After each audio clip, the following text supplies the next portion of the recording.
Well, it seems like every month is dedicated to a worthy cause, oftentimes several. We've learned about a few already this month, but there's one that deserves attention, particularly because of the risk and the stigma involved. April is Sexual Assault Awareness Month, and joining me via Zoom this afternoon is Beth Anne Dorman. She is the CEO of For All Seasons Behavioral Health and Rape Crisis Center. Welcome, Beth Anne. Good to see you. Thank you. Good to see you. So why do you think it is important that we raise awareness to something that we never used to talk about back in the day, sexual assault? You know, the reality is that sexual assault impacts us all, whether it is, ourselves individually or whether it's a family friend, whether it is someone in our lives. 1 in 4 women and 1 in 5 men have been sexually assaulted in their lifetime. And we know that every 73 seconds in the United States, we are seeing someone who is being sexually assaulted. And so this is a topic that really does reach everyone, whether it's child sexual abuse, whether it's sexual harassment, whether it is a full rape or sexual assault. This is a topic that we have to be talking about, because the reality is when we walk around in our communities and when we're having conversations in our circle of friends, someone has been impacted some way. Yeah, that's a sad statistic. Okay, so let's talk a little bit about what For All Seasons is doing. What's the focus during Sexual Assault Awareness Month? So we always focus on consent. That's something that the state focuses on every year. And this year we've actually taken a little bit of a different spin to do something called Sip and Safe program. And we're really focusing in on the drug facilitated sexual assaults. We know that more than 50% of sexual assaults that take place in the country have alcohol and or drugs involved. And specifically for drug facilitated sexual assaults, we want to make sure that the folks are aware in our communities, that our students at college campuses are aware, and that parents and caregivers really have an understanding of what this looks like.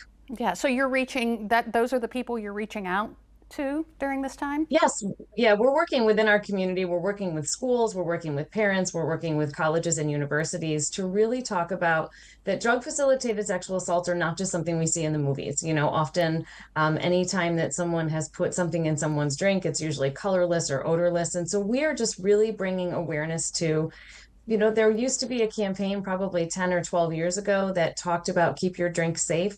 And we're starting to see some of these drug facilitated sexual assaults start again in our communities. And we just want people to be aware so that they can be taking the steps and planning accordingly so that this is not something that they fall privy to.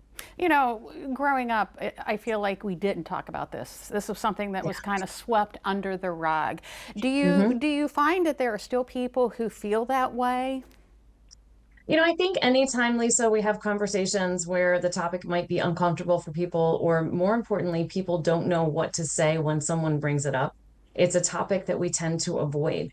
But like I said at the top of the segment, this is something that impacts everyone. The more we talk about it, the more that we can bring education and information, the more that folks will come forward. I recall conversations where people would say, well, there's not a sexual assault problem in my community.